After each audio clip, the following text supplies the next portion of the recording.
Thank you very much for joining today's talk. Originally, I planned 7 talks, but now I'm going to squeeze it into 6 talks. So today, I'm going to finish the rest of the chapters. So we finished, explained one vehicle from chapter 1st, 2nd to 5th, and chapter 6th to 10th is about one truth. And the following chapters are about one refugee and the intrinsic purity of the self-nature. So quickly, since this is the last talk, so I quickly recap what we were talking about in the previous talks.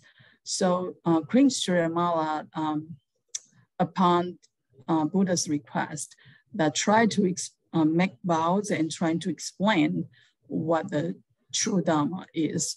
So in the beginning, she take the refugees and then making the 10 great upholdings and 3 great aspirations.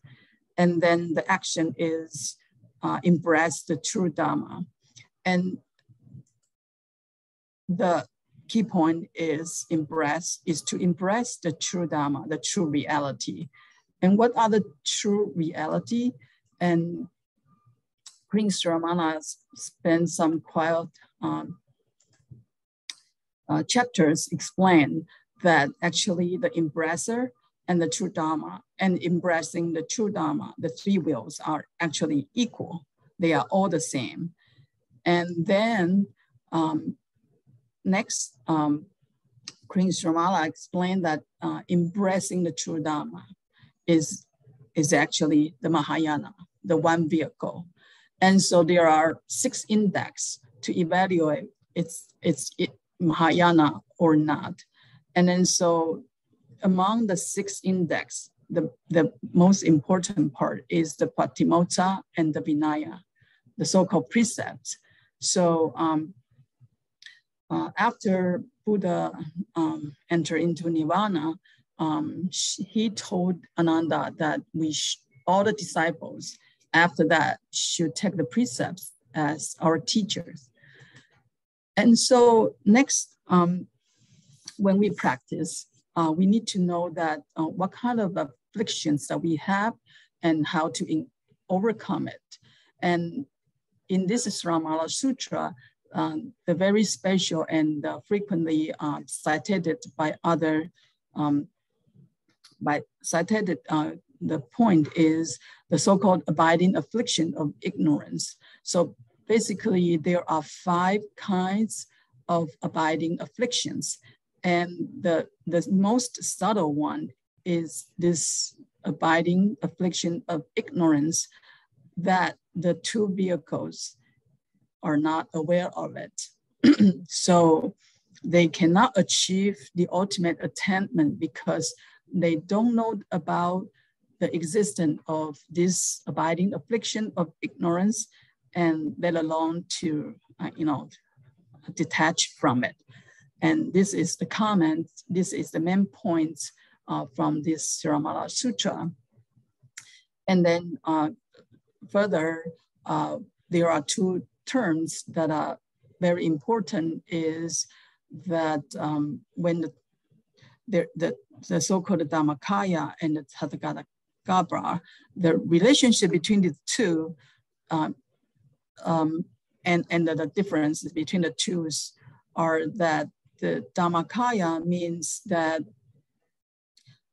when we detach all the afflictions and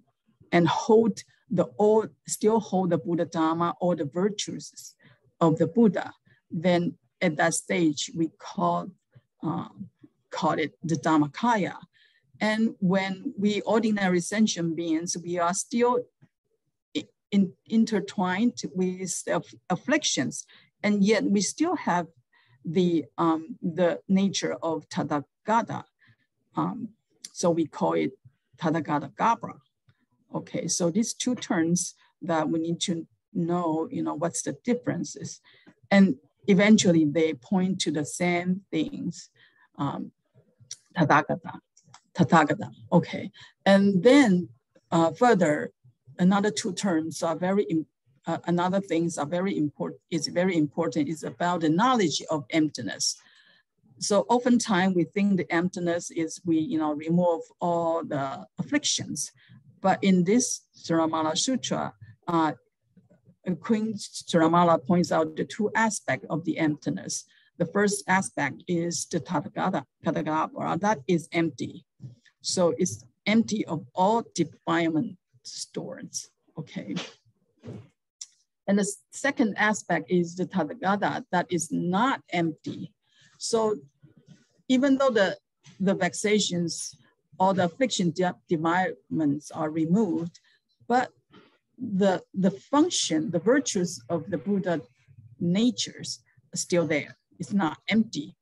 So there are, when we understand the so-called emptiness, we need to know that it's one hand, all the defilements are empty. But on the other hand, all the virtues of the Buddha still there, okay? So that's the point. And later, Queen Śrīmālā explained that the so-called one truth, when Buddha's first teaching is about the Four Noble Truths, but here, Queen Śrīmālā narrowed down the Four Noble Truths into one truth, which is the cessation of the suffering. Because the previous, the noble truths of suffering, the noble truths of cause of suffering, and the noble truths of the path are conditioned. So, and it's impermanent. So it's not the ultimate. And the ultimate one truth, which is permanent and beyond conditions, is the noble truths of the cessation of suffering. So today, I'm going to finish up the rest of the chapters by emphasizing on the one refuges and the intrinsic purity of the self-nature.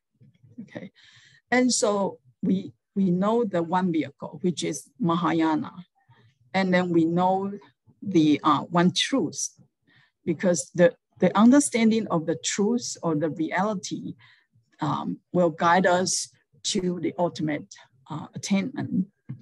If the truth or reality that is not the ultimate, then our attainment, our practice will not be ultimate.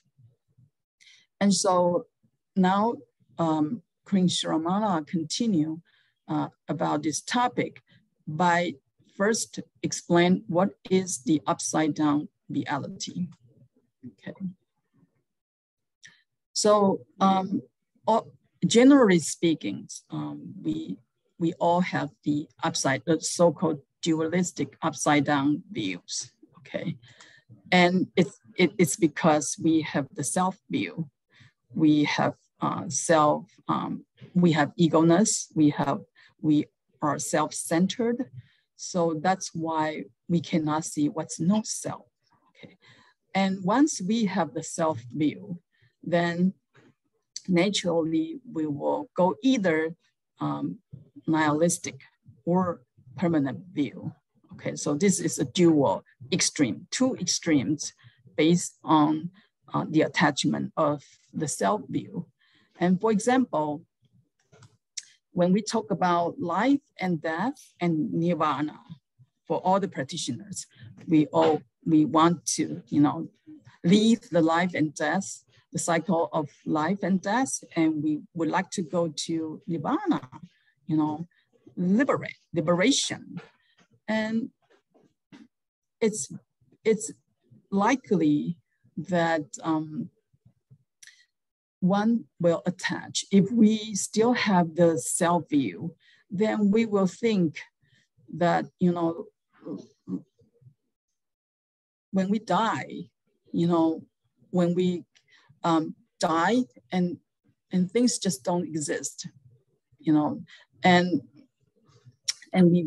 we detach from the life and death, and then we just liberate. And for example, the two vehicles, like prefer, to just drop the cycle of the life and death and then enter into the so-called liberation. And that's one. And the other is like people would like to enter into nirvana. And without the right view of the nirvana, they think that the nirvana is the things that we can obtain. But without understanding that actually life and death and nirvana, these two things never leave our Buddha nature. So life and death and nirvana are not two different things because they are based on the same essence of Buddha nature. But if we go to either extreme, then we will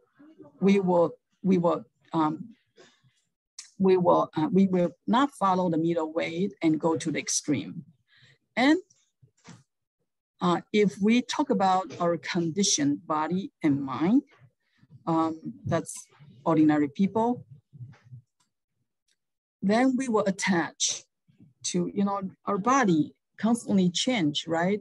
And then when we die, this corpse become a corpse and then it decayed. So when we die, this body died away. And the other extreme is that, it's the mind that dominates our existence, okay? And so, for example, the materialism saying that, everything is composed by, the material. And then so when this material, perish, then things don't exist, okay? And the other extreme is about idealism.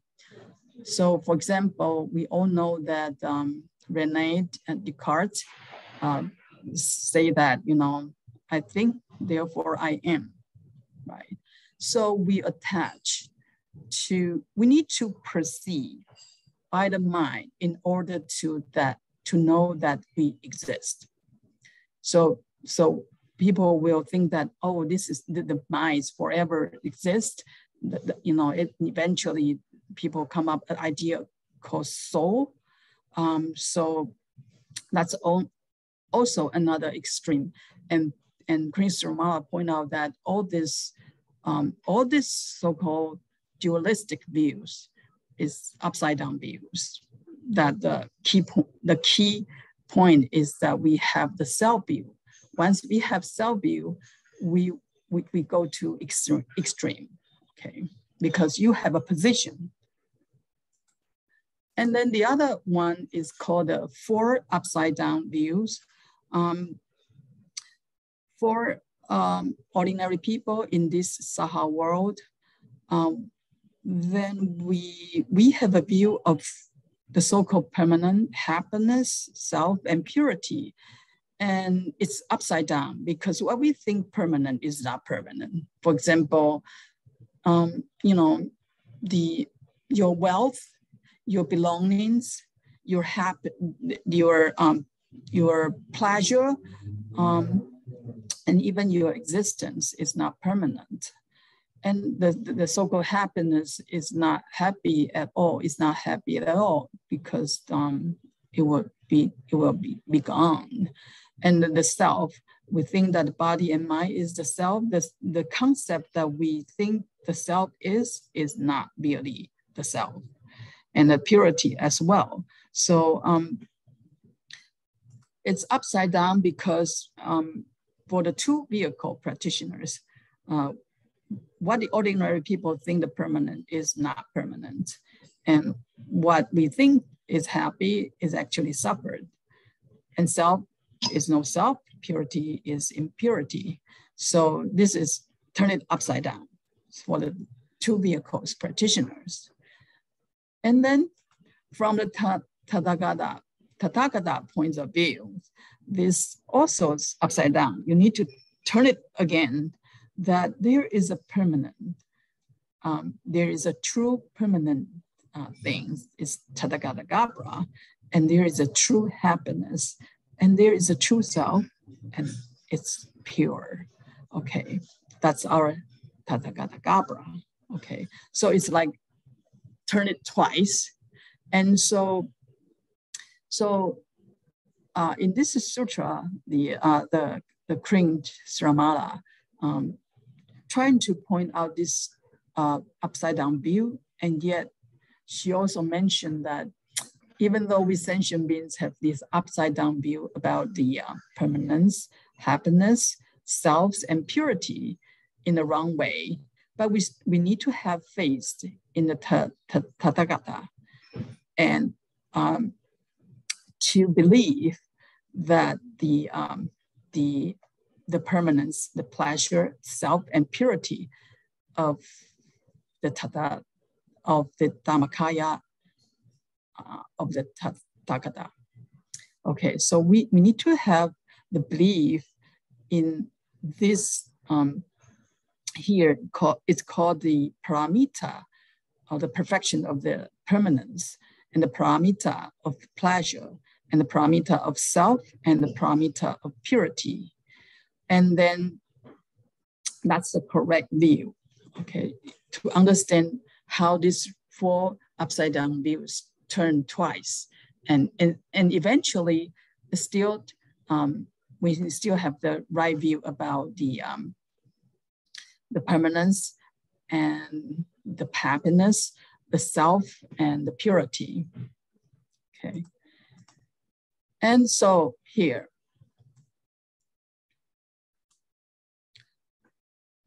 Queen Śrīmālā point out that through the attainment of the Tathagata's view on the permanent happiness, true self, and purity, the wisdom that that Buddha has is so-called the inconceivable wisdom of the truth of the cessation of suffering. And this is the wisdom of the Tathagata. And the so-called the pure wisdom of the two vehicles.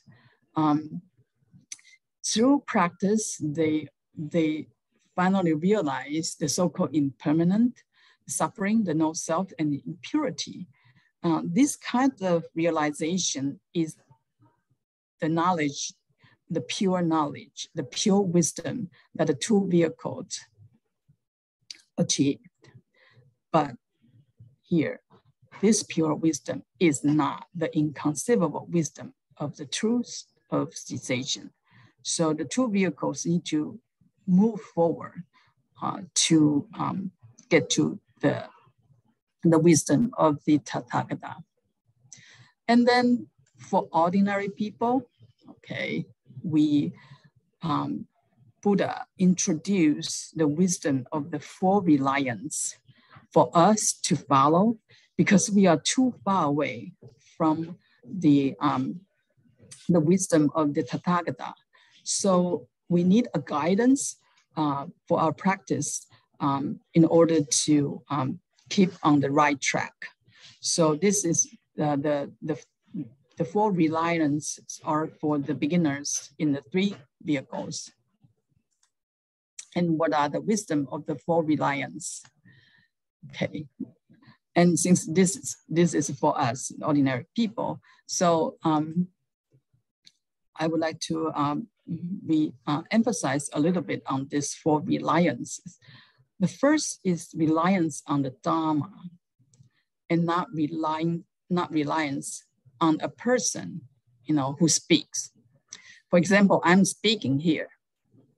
I'm talking about the Dharma, but we need to follow the Dharma, not the person. For example, even though I'm a venerable here, my job is to share the Dharma. It looks like I'm a professional, okay, professional Dharma teacher, but I might say something, mistakenly. So, you all need to verify what I talk about by the so-called the three seal of the Dharma, like the impermanence, the no self, and nirvana, the existence, the cessation of the suffering. So if what I say violate these three key points, then don't take it. Even I am a monastic here, even I'm a Dharma teacher here, that if the Dharma, follow the Dharma, not the person who speaks. And second, relied on the meaning, what is conveyed, and not relied on the words, the language. In our daily life, I think if you are old enough and work long enough in this society, you might have experienced, that, some people would speak flat, sweet language to hurt you. And people might speak harsh language to help you. For example, in the Chan hall, that if the Chan master scold at you, say really mean things to you, and don't get angry, because that master is trying to help you, to uplift your practice. And so we need to know what is conveyed, not the language. And for example, if an enlightened master tell you, during the retreat, that the Western Pure Land does not exist, and then you're just like, oh, this master is crazy. He does not have right view, because he told me that the Western Pure Land does not exist. But you need to know, when you are in the retreat, when you are practicing Huatou or silent illumination, whatever, you have to leave, you have to depart from the language, symbol, and thinking, that kind of practice. And whatever idea come up from your mind, you have to throw it away. So we need to follow the meaning, not the language or the words that is delivered. And relied on the wisdom, not on the consciousness. We know that the wisdom, the so-called wisdom, is based on no self. When we have no self, we don't have a position. Then we don't have the duality of subjectivity and objectivity. And that's very important things to follow. And when we judge things with consciousness, because this is not pure, so we have judgment, we have discrimination, we have all kinds of vexations out of it if we rely only on our conscious mind. So here we need to count on the wisdom of no self instead of the discriminated consciousness. And the last one is very important, relied on the scripture of explicit meaning, not on implicit meaning. Okay, the so-called explicit means, from the Sanskrit terms, mean that it's clear to ultimate, absolute, and non-dual. Okay, and the so-called implicit meaning means it's relatively speaking, it's ambiguous, it's inferred, and it's not absolute. Okay, so for example, what is emptiness? Okay, even though we cannot use our language to explain what is emptiness is, but Buddha keep telling us what is not emptiness. Okay, so let go of the attachment to everything. And also Buddha said that, you know, emptiness doesn't mean that nothing exists. Okay, so Buddha conveys his teaching in a very clear way that what it is, what is not without the self-centeredness. So everything was clearly stated, and also always go to the absolute and ultimate meaning. Okay. Now, these four reliance are mundane. Okay. In the sutra. So King Śrīmālā continue that the so-called one refuge is a truth of cessation of suffering, which is the reliance of all, and the reliance of the foremost supermundane ultimate reality. So again, King Śrīmālā pointed to this, the so-called the cessation of suffering is the ultimate, is what we need, what we must rely on. Okay, and yet the four reliance for this mundane practice are also important. Otherwise, we cannot reach the ultimate state, reach the ultimate reality. Okay, and so here, King Śrīmālā conclude by pointing out the what are the upside down views, and then all turn to the one refuge that we need to rely on, the truth of cessation of suffering. Now, the next topic is also, it's very important for this Tathagata school and also Yogacara school. And on the other hand, it's there are lots of debates from different schools or lineage regarding this topic, the intrinsic purity of the self-nature. So I'm not going to here to do the scholarly analysis or comparison. I'm trying to point out that the key points that is conveyed in this Śrīmālā Sutra that is very, very important.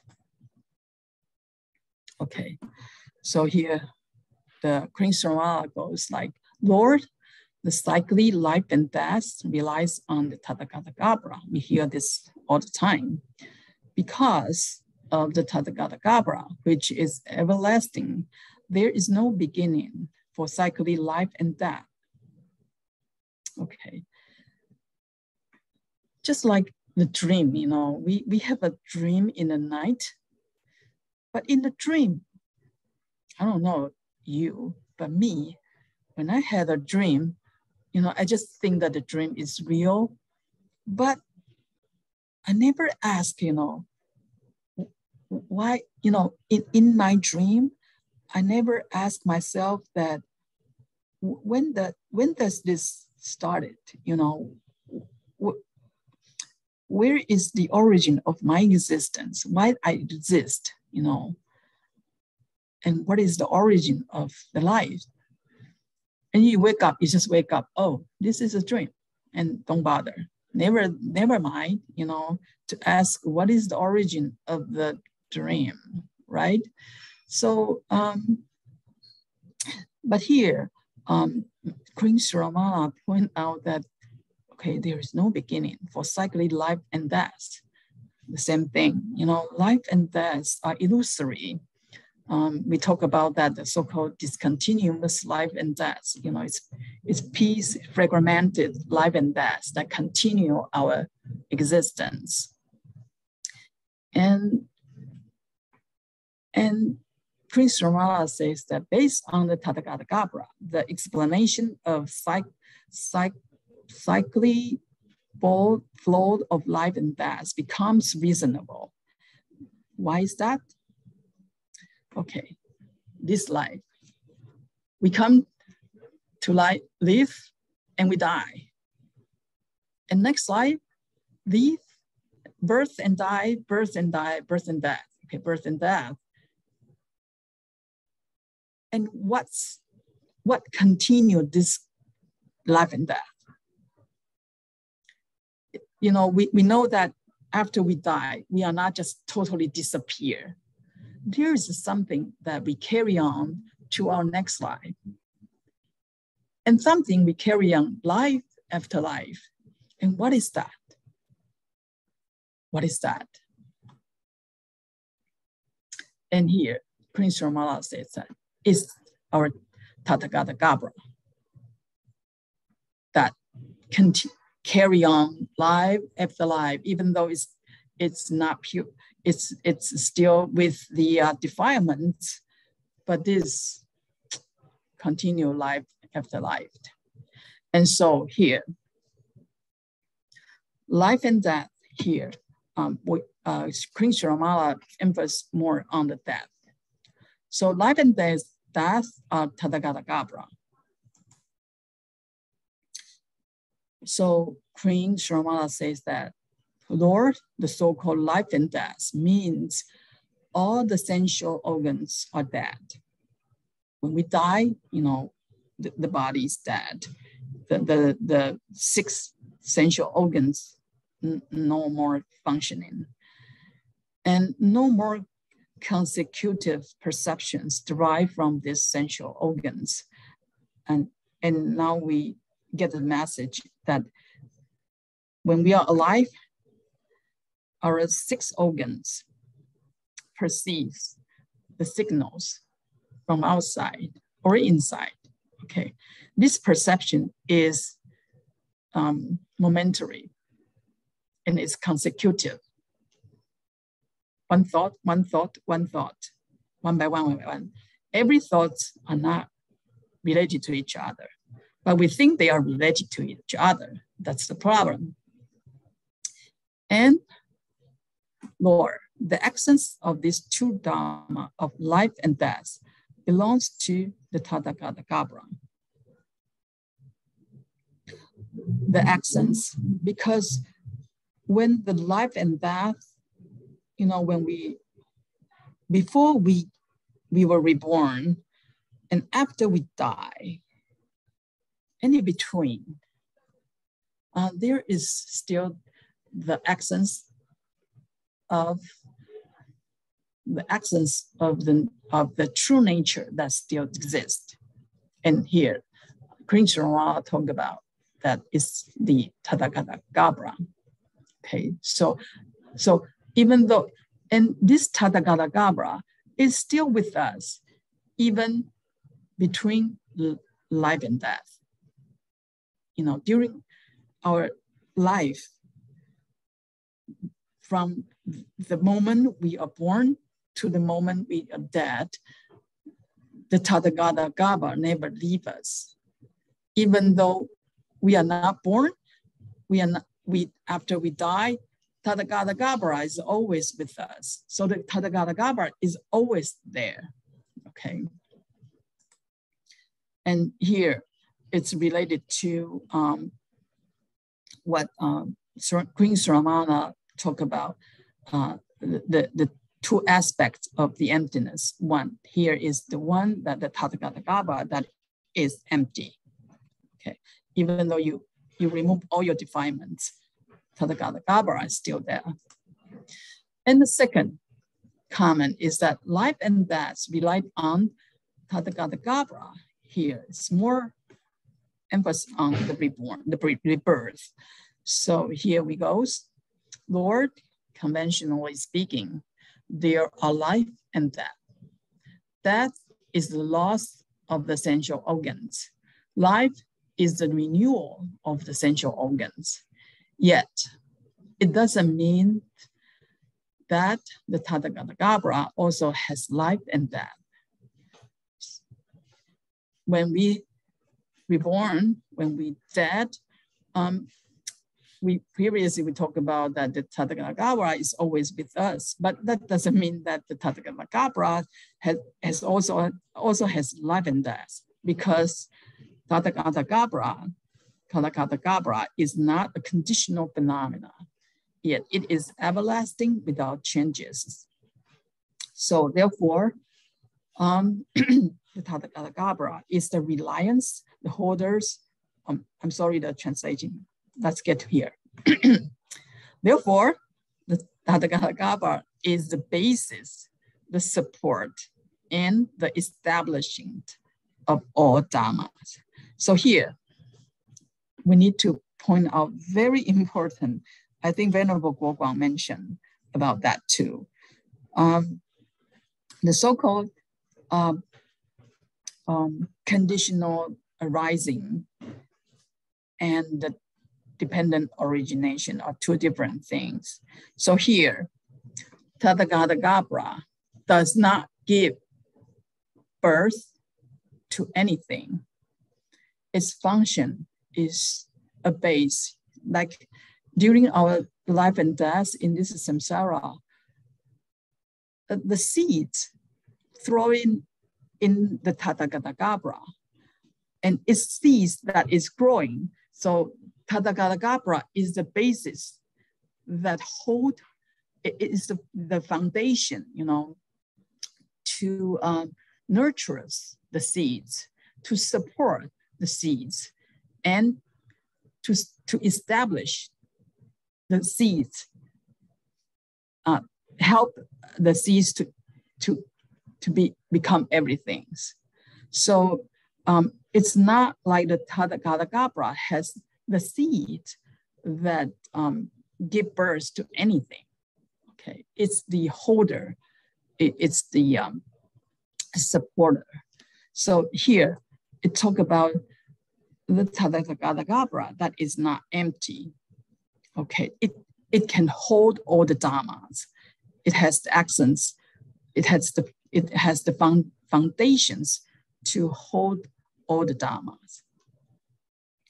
And so here, Prince Śrīmālā talk about that the Tathagata stores all sufferings. It's very important that because it holds all the seeds, so it stores all the seeds, including the sufferings. And we all know about the Yogacara way to explain the mind, and there are 8 consciousnesses. And so for the first to 7th consciousness, they have different levels of discrimination. So according to Śrīmālā Sutra, the first to 7 consciousness are momentarily changing without the ability to store all the sufferings, because the first to 7th consciousness respond when our 6 organs interact with the 6 objects. Okay, when the 6 organs interact with the 6 objects and the 6 consciousness arise and make discrimination and judgments. And the 7th consciousness play the role to attach to the self-attachment. Okay, so this first to 7th consciousness are changing all the time. So there is no fixed or real entity for this first to 7th consciousness. Only the 8th consciousness, which means, relate the Tathagata actually means the 8th consciousness, has no creation, no nor does it go through a process of arising and perishing. So it can store all the sufferings. So Tathagata Garbha is the storehouse. You know, the another name for the eighth consciousness is the storage, the storehouse of the consciousness. So this, because the Tathagata Garbha, or the eighth consciousness, has the property of non-changing, no discrimination. That's why it can hold everything. So here, because the Tathagata Garbha can hold or store all the sufferings, the seeds of the suffering, then we sentient being will continuously know this so-called dukkha, and then we will have generate the motivation to leave the suffering and try to achieve the state of, you know, the so-called nirvana. Okay, and the Tathagata Garbha also detached from the four notions. This is very famous, the four notions in the Diamond Sutra. The four notion is actually four different aspects to explain the self attachment. The first, so there's four notions is self, sentient beings, lifespan, and human beings. So the Tathagata Garbha cannot be attained by those who fall into the self view, who adhere to upside down views, whose mind are deluded by the so-called emptiness. If we still have the self-attachment, if we still adhere to the upside down views, or we are trapped by the so-called emptiness, which is not real, the emptiness, and then it's impossible for us to detach from the four notions. Okay, basically the four notions, the notion of self is, self, the self-center here, and the notion of sentient beings is like basically human being, like we are human. So this is human world. And then further, if you expand the attachment, the notion of human beings, that all existence that we know, and the relations between me and other people and the environment, all included. Okay, and so this is we talk about the space. So I'm positioned here, and then you. So we are not the same.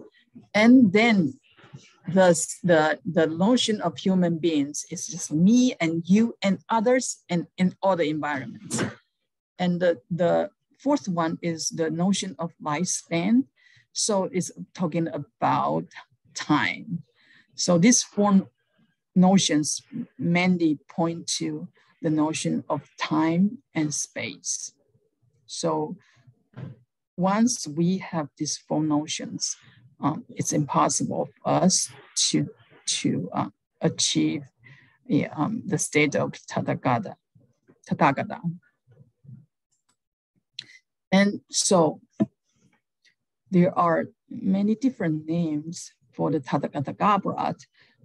When we read different sutras, sometimes at some points you might see different names, but they all talk about the same thing. It's called Tathagata Garbha, but it's because it has different conditions, not different condition, different point perspective.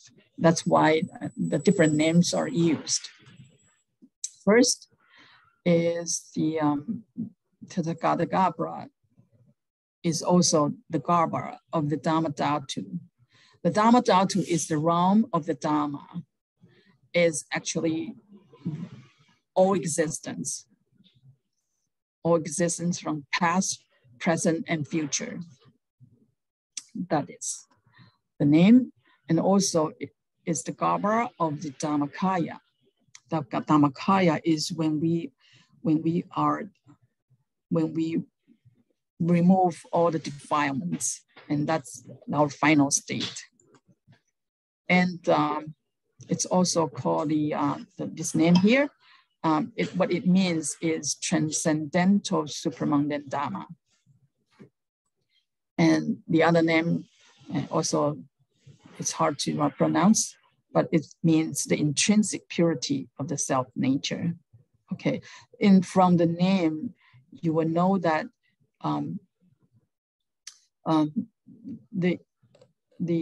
for example, the third one, transcendental supermundane Dharma, means that it's not talk about mundane things. Okay, it's not talk about the reality of the mundane world.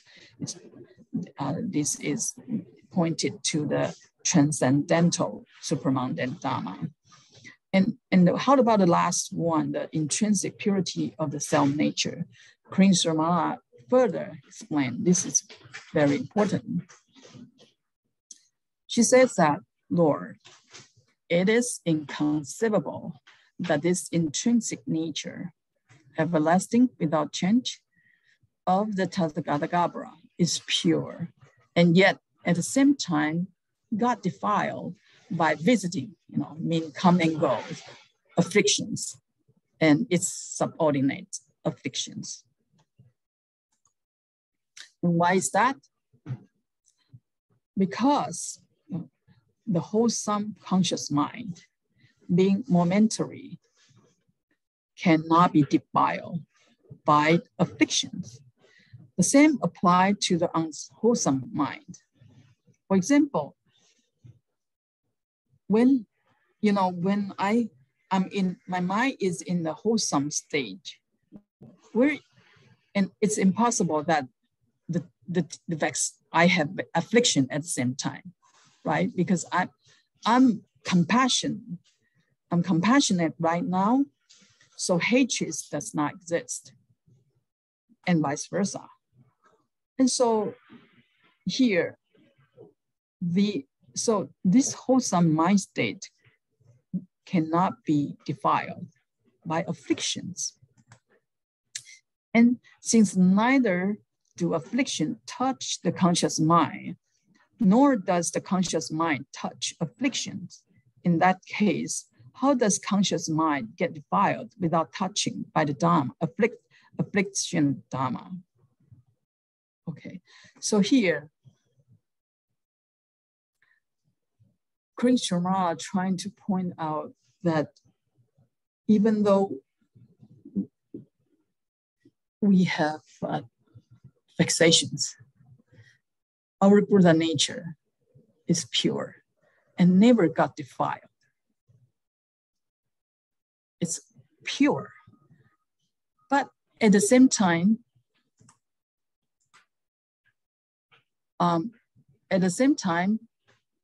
our mind right now is not pure. Okay, it's very confusing, right? And hard to understand. So Buddha, in this, in the content of the Śrīmālā Sutra, respond to Queen Śrīmālā to reaffirm her statement, say, Queen, exactly so. It is difficult to understand that the intrinsically pure mind could be defiled. So there are two doctrines are difficult to understand. First one is the mind is intrinsically pure. And the second is the pure mind got defiled by affliction. These two are very difficult to understand. So Queen, you and the Bodhisattvas who achieve the great Dharma, as well as those Sravaka who believe in Buddha's words, are able to hear and accept these two doctrines, that the mind is intrinsically pure. And the pure mind got defiled by affliction. At the same time, it looks contradictory, but it is like this, the two doctrines at the same time. So basically, this is the questions that are asked in the Sutra of the complete enlightenment by the Bodhisattva Vajragāva. Okay, the question goes, when this Bodhisattva Vajragāva asked Buddha in the Sutra of the complete enlightenment, saying, okay, Buddha, if we are intrinsically Buddha, why we are ignorant right now? And if we are originally ignorant, why Buddha says that we have intrinsically accomplished Buddhahood? And lastly, if we have intrinsically accomplished Buddhahood and then gave rise to ignorance afterward, then when will the Buddhas give rise to vexation again? That's the questions asked by Bodhisattva Vajragāva in the Sutra of the Complete Enlightenment. That's the same question in different way about, why we are in our Buddha nature is intrinsically pure and why we are ignorant right now. Every sentient being has pure Buddha nature at all times. And then, and at the same time, we are ignorant. We are defiled by the vexations. And Buddha's answer in the sutra saying that, okay, things usually go through the process of forming, enduring, decaying, and perishing. And our thoughts go through the process of initiating, abiding, changing, and vanishing. And this is the cyclic process of the thing and thought. If we use the cyclic mind to generate cyclic views, one will never enter into the Tathagata's ocean of great quiescent extinctions. In other words, Buddha did not answer exactly how that happened. The two doctrines that, again, I need to emphasize. I cannot emphasize more that our Tathagata is intrinsically pure and it is also defiled by our attached afflictions.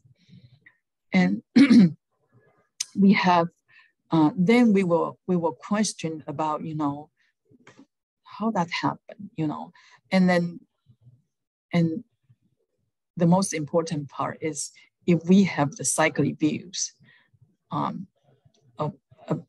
about the things and we have cyclic thought, then it's impossible for us to see how that happened, what that really is. Okay, so this the two questions, we have to keep in mind that, and also that, like I mentioned earlier, that these two are, it's a long-term debate between different schools about this. And I noticed that when we study Yogacara school, that it emphasized, that our divine mind. So that's why we have consciousness to make all the discrimination and explain mainly about why our minds are defiled, how this defiled mind operated. But eventually, it still points to, what is the nature of the conscious mind? What is the nature of the consciousness? What is the nature of the so-called pure eighth consciousness. Okay. And the eighth consciousness, when it has all kinds of seeds, it's not pure, but also it holds all the seed. But the storehouse hold the seed. The storehouse that hold all the seeds are intrinsically pure, never defiled. And then it hold all the seeds. But the problem is how we get to the stage of intrinsically pure state that the Yogacara schools does not explain that much. Okay, and from the Tathagata Garbhara school that explain a lot of mainly on how the essence of the Tathagata Garbhara is pure and all that, but it spent very few content to explain how this Tathagata Garbhara got defiled.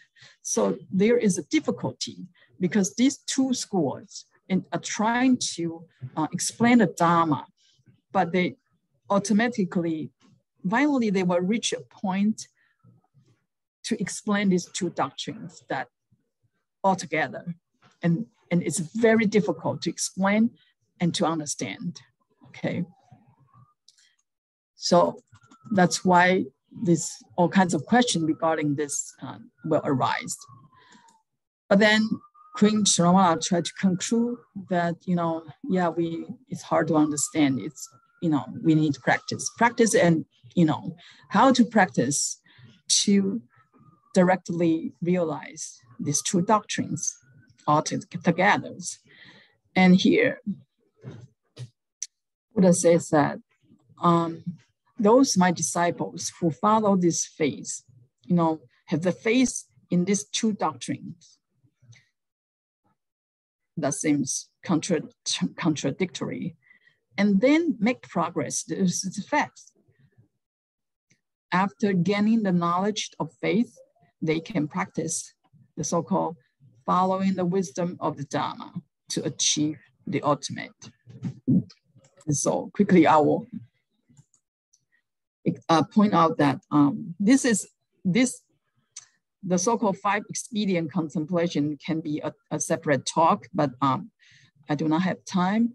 But it was mentioned and explained in other places, and you can check it out. And the first is contemplate the framework of the sensual organs, the consciousness, and the sensual objects, basically the 18 realms. Contemplate, how these sensual organs interact with the sensual objects and how our consciousness arise and, operate and make discrimination. And second stage, we can contemplate the karma and its retribution. The karma, the action from our body, speech, and mind. And what is the retribution? Contemplate, sleep on it, look at it and in our daily life. And then contemplate, go further, deeper. Contemplate the affliction of our heart, which means the abiding afflictions of ignorance. That is, it's really hard to be aware of, and it's really hard to remove. Okay, the abiding afflictions of ignorance. Okay, and then go deeper. Contemplate the joy of the mind at ease and the bliss of samadhi. You really need samadhi power to be able to observe the abiding afflictions, 5 kinds. Okay, and then so we need to practice samadhi, and lastly, we need to contemplate the super knowledges of the Arhat, the Pratyeka Buddhas, and the Bodhisattvas. So this is about the Tathagata Garbharas that is not empty. Okay, so here I need to conclude the talk that even though Tathagata Garbhara is the sudden path, the direct path, still we can follow this practice to to get to that point. Okay. And the last chapter, I just like the Queen Śrīmālā praise, you know, and we emphasize the the previous talks and praise the Buddhas. So I'm not going to talk about it here. And last chapter, this whole sutra is about learning, practicing, realizing, and belief, the faith, okay? And learn the true Dharma, practice to embrace the true Dharma, and realize the one vehicle, which is Mahayana, and believe in Tathagata Garbha. Okay, so I'll end here. Sorry, the time is up. You know, maybe 1 or 2 questions. Thank you for your attention. Thank you, Venerable Chang-Hwa. If you have, we probably can take 1 question if you have. Yeah, Rom, please. Hi. Hi. I want to ask for your clarification on the 4 reliance. I mean, I think the 3rd reliance is about reliance on wisdom and not on consciousness. Mm-hmm. So whose wisdom is that? I mean, it's half. We could overlook ourselves and use consciousness as wisdom. So how do we interpret this reliance? The checkpoints is the self-attachment. If we have, you know, the so-called self-centeredness, if we take positions, then it's not wisdom. Mm. If we have subjectivity and objectivity, the so-called duality, it's not wisdom. Mm. Okay, that's clear. Thank you. Okay, thank you, everyone. So, Fashi, would you? Okay. Ching. Professor Ching. I haven't seen you for a long time. Hello, Fashi. Yes, I just have a very brief question. So just try to understand this. This is such a hard subject, and bless your heart to explain so well and prepare so well. I really appreciate that. The 3 stages of the impermanence and, you know, the turnaround. You remember that 3? Yeah, the 3 stages. So basically, I think my understanding. Yeah, kind of like that. That's okay. That's the slide. Okay. Yeah. So my understanding is the reason why the true Tathagata, permanent happiness and all that. So the happiness itself is okay. It's true. It's the attachment that we have, or the our own labeling and all that is the one that bring us to suffering. And that's the reason why we have to go through the route of impermanence, understanding this, the pure wisdom first, before we can reach is that a correct understanding? Did I misunderstood what you're teaching? Thank you. Well, it's not like that we need to go through this process. I think the Queen Śrīmālā tried to explain that, you know, first, how we understand the reality.